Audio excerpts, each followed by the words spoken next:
Hi hello welcome to Joshkashri studios. అందరూ ఎలా ఉన్నారండి? కొంచెం నాకైతే థ్రోట్ ఇన్ఫెక్షన్ ఉందండి, కొంచెం వాయిస్ అయితే అడ్జస్ట్ చేసుకోండి.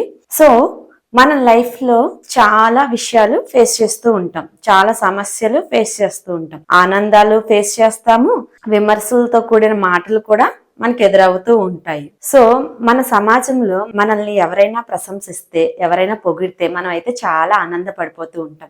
అదే మనల్ని ఎవరైనా తిట్టినా లేకపోతే విమర్శించి అవమానించేలా మాట్లాడినా మనం వెంటనే కోపంతో రియాక్ట్ అవుతాం. సో అది మానవ నైజం. సో మన పెద్దలు అంటూ ఉంటారు కదా, తన కోపమే తన శత్రువు. మనం ఎప్పుడూ కూడా అంతర్గతంగా ఒక శత్రువుతో అయితే సహజీవనం చేస్తూ ఉంటాం. అది ప్రతి ఒక్కరు కూడా చేస్తూ ఉంటారు. అదేంటో కాదండి, మన కోపము.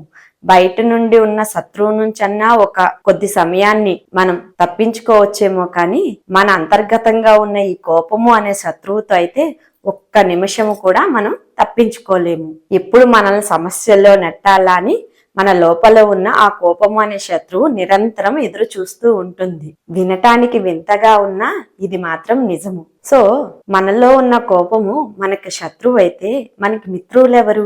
ఓర్పు, సహనం. సో ఎప్పుడైనా కూడా మనకి ఓర్పు, సహనం అనేది ఏ ప్రయత్నానికన్నా లేకపోతే ఎలాంటి సమస్య కన్నా చాలా అంటే చాలా ఉపయోగపడుతుంది. ఏదైనా గెలుపుకి మనం ప్రయత్నించాలన్నా, ఓటమి వచ్చినప్పుడన్నా, లేకపోతే ఒక రిజల్ట్ గురించి మనం ఎదురు చూడాలన్నా ఓపిక, సహనంతో ఉంటే మనం ఎప్పుడైనా కూడా ఎప్పటికైనా కూడా ఆ యొక్క విజయాన్ని అయితే మనం గెలవచ్చు. సో మన శత్రువైన కోపము అందరిలోనే ఉన్నట్టే మన మిత్రులైన ఓర్పు, సహనం కూడా అందరిలోనే ఉంటుంది. కాకపోతే వాటి స్థాయిలు తక్కువగా ఉంటాయి.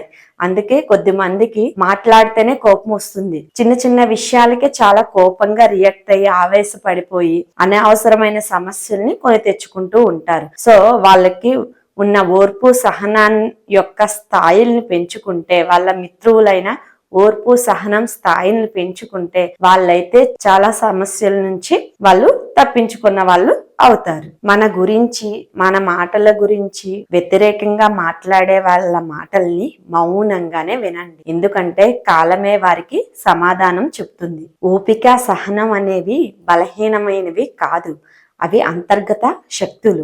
సో అలాంటి అంతర్గత శక్తుల్ని మనం బలపరుచుకొని సరైన సమయంలో ఉపయోగించుకుంటే చాలా రకాలైన సమస్యల నుండి, ఎదురు దెబ్బల నుండి మనమైతే బయటపడవచ్చు. మనం ప్రయత్నించే ఏ పనిలోనైనా, మనం పెట్టుకున్న ఏ గోల్లో అయినా మనం మిడిల్ డ్రాప్ అవ్వకుండా, మన ప్రయత్నంని విరమించుకోకుండా మనం అనుకున్న పనిని పూర్తి చెయ్యాలి అంటే ఓపిక, సహనం అనేది ఖచ్చితంగా ఉండాలి. ఎందుకంటే అవి ఉంటేనే మనం చాలా ఓపికగా, సహనంగా మన పనిని మనం పూర్తి చేయగలుగుతాం. ఎప్పుడైనా కూడా పనిని మొదలు పెట్టడం మన చేతుల్లో ఉంటుంది, కానీ దాని యొక్క విజయం మన చేతుల్లో ఉండదు. కొన్నిసార్లు ఎదురు చూడాల్సి వస్తుంది. సో ఆ సమయంలో మనం చాలా ఓపికగా, సహనంగా ప్రయత్నిస్తేనే ఆ గెలుపు అనేది మనల్ని వరిస్తుంది. సో మనం చేసే పని నిజాయితీగా చేసేటప్పుడు, మనం కష్టపడి శ్రమించేటప్పుడు, మనం పెట్టుకున్న లక్ష్యానికి మన కష్టం, శ్రమ ఎంతైతే కీలక పాత్ర వహిస్తాయో, ఓర్పు, సహనం అనేది కూడా దానికన్నా ముఖ్యమైన కీలక పాత్ర అయితే వహిస్తాయి. సో ఎప్పుడైనా కూడా మన శత్రువు అయిన కోపాన్ని తగ్గించుకుని మన మిత్రువులైన ఓర్పు, సహనం అనే మిత్రులను స్థాయిని మన పెంచుకోవడానికి ప్రయత్నిస్తే చాలా సమస్యల నుంచి మనమైతే గట్టెక్కొచ్చు. సో వీడియో నచ్చినట్లయితే వీడియో లైక్ చేయండి, షేర్ చేయండి, అండ్ కొత్తగా చూస్తున్న వాళ్ళు సబ్స్క్రైబ్ చేసుకోండి. మళ్ళీ కొత్త కంటెంట్ తో కలుసుకుందాం. Until then bye bye. Thank you all.